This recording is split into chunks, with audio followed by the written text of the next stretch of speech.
And then this was a good one here. So we got from David. The reason Hell Hades and Ash have more followers is they have the balls to speak up and complain about problems.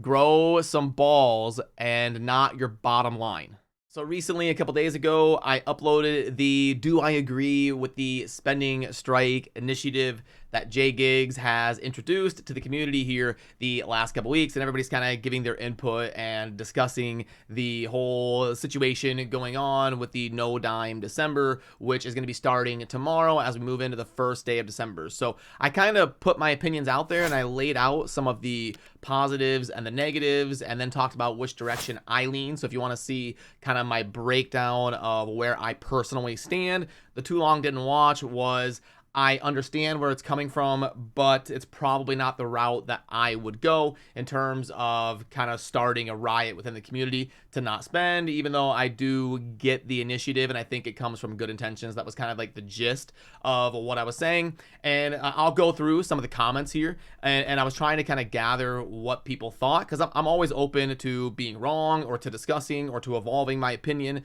and to learning from people like you who watch my videos and share your perspectives as well. You're all just as smart as me. Just because I'm in front of a camera doesn't mean my opinion means any more or less. So I'm always willing to adjust and kind of listen to feedback. By the way, I'm going to go live after I record this video. So if you want to pop over on the live stream, it'll be linked down below. You can discuss with me, argue with me, vent to me, persuade me, whatever you want to do. I will be there being candid and interacting with you and willing to answer any questions and all that.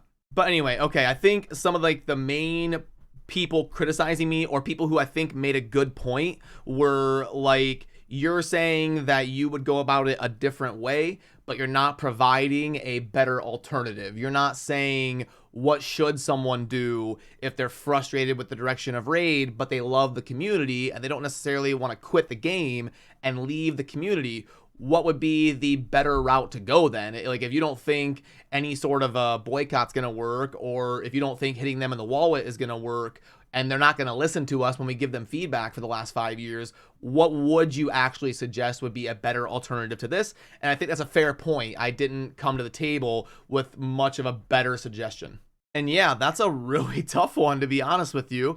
And that's why I kind of had a more nuanced opinion of saying I understand where it comes from, because you're really only ever going to impact them in their pocketbooks. Really the only thing they're ever going to listen to. So in terms of if I wasn't going to do a movement like this, is there a different approach I would go about it? I guess the main gist of my opinion was, I don't know if it's a healthy headspace to be in to like want to riot against a game you're playing. I think if you get to the point where you don't like a game that much, to the point where you want to like have a community riot, there's so many millions of games out there, it's probably healthy just to take a break or just to like leave and spend your time doing something else at that point, because I don't think you're gonna be able to really force the change that you want to. Like I don't know what the end goal is, because you have a developer in Plarium and they're gonna make the game they want to make. I mean, if every YouTuber quit,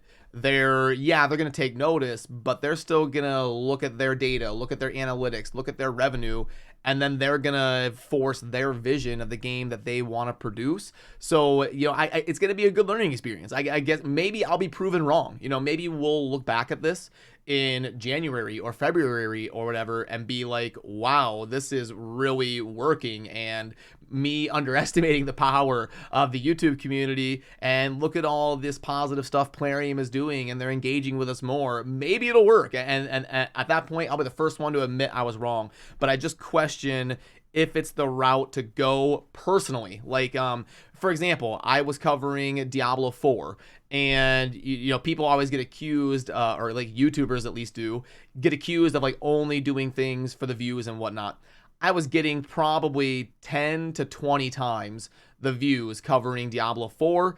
And what happened was, a month in or whatever, I wasn't having fun. Like I didn't want to log in and play the game. So I decided that I'm just going to bail on it. Even though my Diablo 4 channel was growing and it was doing well, and one of my best friends, Darth Micro, was blowing up to like Asmon Gold level, and it was super exciting. Lots of things were going in the positive direction. I decided that I'm not having fun. I don't want to log in and play. So I like, even though I'm getting more views than I get playing raid, I'm going to go ahead and back out. So it's like with my personal headspace, instead of like inciting some, strike against Blizzard, if I'm not enjoying something, I'm just going to do something else that I enjoy. I feel like that's a more positive and productive way to spend my time personally. And then like I see some of the comments in here. I'll see if I can find one. Yeah, here's one of them. So, like, Chosen, you may want to ask Budweiser if boycotts work. They're talking about Bud Light losing like 50% of their sales or whatever because of a boycott going on there. And then somebody else was talking about one from way back in the day, like in 2007, 2008, 2009, somewhere around there, the last like big housing crash in America. There was a movement, Occupy Wall Street, which was basically like a protest against wealth inequality and the top 1% of people in America having way too much of a share of the overall money within the country. So that gap between rich and poor getting too big. And things like that are way different than something like this. Like, the Budweiser thing, the Bud Light thing, I mean, that was on, that's all over like the mainstream. I mean, Joe Rogan, CNN, Fox News, MSNBC, it's everywhere. Literally every single person talks about that. If a protest on raid got that mainstream, then obviously that's a completely different ballgame. So it doesn't really compare at all to something like this, where it's kind of like a niche YouTube community. And then comparing it to a boycott or a protest like Occupy Wall Street, that again, that's completely different. And I would be like, I think that's more of a proper route to go in that situation, because it's not entertainment. Like, no one has a choice whether or not they participate in the economy. Like, everybody needs food and shelter, and they need to be able to pay for things. So I totally understand a protest if the like wealth inequality is getting too big and people would need to voice their concern about really driving change. I think that's a lot different than like choosing to play a video game and the developer is balancing champions or setting prices that you disagree with. I just feel like those things don't compare at all. And I feel like if you feel that way about a game, it's just the more healthy decision to move on to something that you do enjoy and you'll be in a positive headspace, because you actually do have that option. When it comes to Occupy Wall Street, you don't have an option. You have to participate in the economy. If you have the horrible wealth inequality in your country, everybody is forced to deal with that on a daily basis. So it's not like a video game or a movie theater or a bar you like to go to where it's perfectly optional and you have the freedom of choice on whether you participate or not, and whether or not it entertains you and it's something you like. And that's why I said my overall kind of final stance on it would be, look, if you don't want to spend, don't spend. I mean, first of all, I'm not a whale. I've been doing NoDimeDecember since before it was cool. I've been doing NoDimeDecember for 2 years. I'm going to do NoDimeDecember just passively because that's how I normally play raid. I've been free to play for years. So I'm not even one of the people that's spending on packs. The only time I spend on a pack is when it's like one of these god tier, twice a year kind of offers where I can get like 10 voids for $5 or something, like some crazy offer. That's when I'll spend on raid. But I am not like the normal market of the person that would be making a statement by stopping spending anyway. But then there was also 2 other things I saw come up, and I wanted to address that really quick. First, there was a comment in here talking about how I said Plarium has done a good job adding a bunch of content to the game. Let me see if I can find that one. Yeah, I think this one right here was it. So yes, Raid has added content, but it's added content that just gives you more things to do rather than being something that is really useful or adding some story to the game. And they're kind of like pushing back against my point that I kind of said in my previous video talking about it. I said that if anything, Plarium has done a really good job of adding content to the game, almost too good, because people are like, there's too much to do. I got to spend 6 hours a day playing Raid just to keep up. And that was a poor choice of words on my part, because some people took that as me saying that Plarium has done nothing but release good content. And that is definitely not true. I would say the content that I like the best that Plarium has implemented is probably Faction Wars #1 and Doom Tower number 2 in terms of things they've added since release. Some of the other stuff, I really think I agree with them. It's just more stuff to do and it's just more ways to monetize the game, but it's not content that's executed very well. And I've said that in my videos when that content came out. Content like the Iron Twins or Ascending Gear or the Shogun or the Hard Dungeons and how they structured the mythical gear and the way that it drops. I think a lot of it is very underwhelming, and I agree that it is just more stuff to do in the game without actually bringing much value to the game itself. Yeah, I think this was one of them right here. So a bit sus that the whole Fateless crew that plays Raid came out in the past 2 days to show support for Polarium. And like, that's not the message at all. Yeah, and then there's like some other comments. It's not everybody, obviously, but there's some comments in there like, oh, I can't believe you're such a shill for Polarium and stuff like this. I mean, if I'm a shill for Polarium, I don't know what to tell you at that point. Like, I could probably put together a 500-hour highlight reel of me shitting on Polarium, and like for 5 years I had daily content going through all their packs and basically telling people to do NoDimeDecember. I'm going through like 95% of the packs and saying, don't buy this. This is trash. So much so that the theory among the community and the content creators back when Polarium, in the early days of Raid, back when Polarium picked the first content creator to promote in-game, even though I was the most popular one and the one putting in the most effort within the Raid community, Polarium didn't choose me. And the theory was it's because I shit on their packs, which if you're a new game, what's the one thing you don't want people like criticizing? It's your offers, it's your packs, because you don't want to ruin the spending out the gate and getting people to start spending in your game. So the prevalent theory back then was that I'm too negative and Polarium doesn't like me because I'm so harsh on their packs. So it's just funny to then be called a shill and be told that I'm always rushing in to defend Polarium or something, when my whole career doing content, it's been the opposite. I'm always criticizing them. I have endless videos telling people things like, don't buy Primal Shards,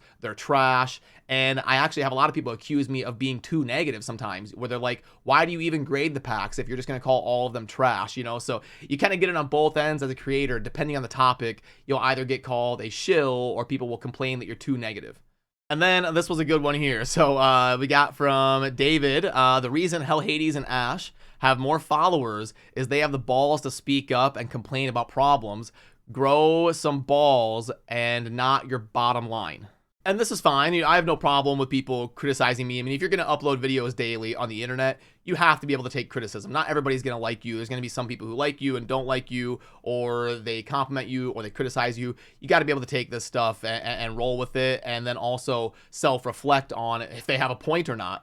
But to this, I would say, well, first of all, Hell Hades and Ash are better content creators than I am. Like, they deserve more of a following than I have. I'm nowhere near as entertaining as Ash, and I'm not as savvy and smart and insightful as Hell Hades. The guy is an absolute rock star in terms of running businesses and growing organizations, and that's a big part of why I want to work with these guys. I've pursued the last few years trying to work with Hell Hades and Ash for a reason, because I think I can grow from knowing them and associating with them and working with them. So these guys are my friends, and I'm happy that they have the following they do, and they 100% deserve it. And I would openly admit that they're better than me and they deserve more of a following than me. But what I didn't understand is I am usually open to speaking up. There's really nothing I avoid. Like, I'm open to debating anybody. Like I said, you're welcome to come by on stream and criticize me all you want. If Jay Giggs wants to come debate me or something, happy to do it. Back in the day, Murder Inc. wanted to debate me, and I was like, let's go, turn on the live stream, let's do it. Like, so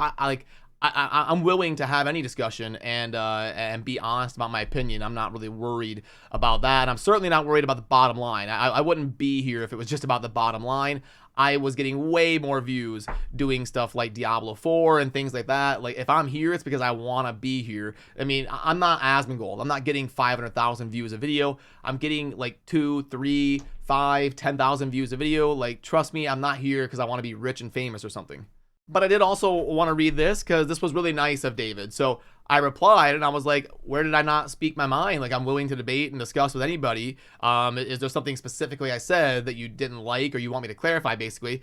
And then they said, Chosen, let me start by conveying how bad and sorry I feel for being rude with my comment. And, you know, hey, it's no problem, but this is this is a faith in humanity moment, because a lot of times you'll see nasty things on the internet, nasty things on Twitter or Reddit or YouTube, and it's really important to realize that these are human beings. And maybe David was having a bad day or was in a bad mood and saw my video and was just in a mood where he wanted to complain and kind of say something harsh towards me, and then realized, okay, like I worded that a little bit harshly. And kudos to David being willing to say sorry for the rude comment. And yeah, David, it's all good. You're happy to criticize me in my videos, and I appreciate you being a viewer, even when you criticize me. If it's harsh, I'm always willing to be introspective and look, and sometimes the harsh criticism has a point. But they went on to say that 63 years old, college educated, and had not played a video game since 1994 until Raid. So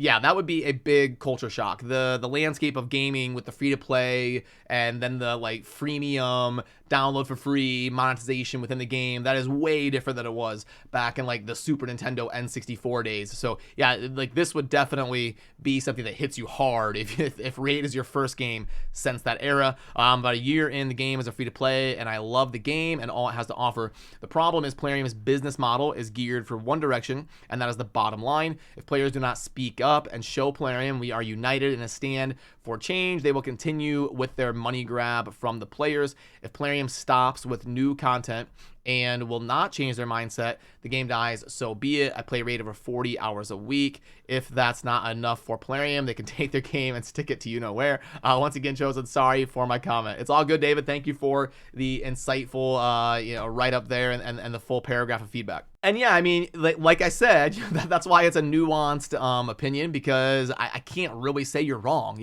At the end of the day, Raid and Plarium and Aristocrat, it is a business venture. They're not producing Raid out of the goodness of their heart. They're trying to make money. It's a business venture for Aristocrat. They're a casino company, for crying out loud. Yes, their goal is to monetize Raid and get you to spend money on Raid. That's always going to be the goal. That's always going to be the priority. The negotiation between the player and the game developer is you typically want to find that happy medium and be like, okay, you produce a good game that we enjoy playing and a fun community to be a part of, and we will in turn spend in your game, and then you can make money, and it goes round and round and round. Players get entertainment and the game developer makes money, and boom, everybody's happy. And that's kind of like the negotiation that goes on between gamer and developer. But I guess in the end, I would say, Aristocrat is a casino company, and the game is always going to be pretty heavily geared towards monetization, which is why, I think you're going to kind of be beating your head against the wall for years if you are that annoyed to the point of protest. I don't think it's going to change within Aristocrat and Plarium and Raid. I think they're going to kind of do their thing and try to monetize it to the maximum level they can, which is why I said if you're kind of against it and the current model of Raid to that extent, I think there's just so much else out there that would put you in a better headspace. But I understand that you like the community and you do want to stay a part of it. That's the tough part, because the Raid community is my favorite one as well. I've been in a lot of them and I like the Raid one the most. But wait a minute, go Hawks. Okay, too soon here, Joel. Okay, I'm from Nebraska. I'm a Nebraska Huskers fan, which is you think playing Raid is a miserable existence. Try being a Nebraska Huskers fan in college football. Some of you are European or whatever, but it is brutal.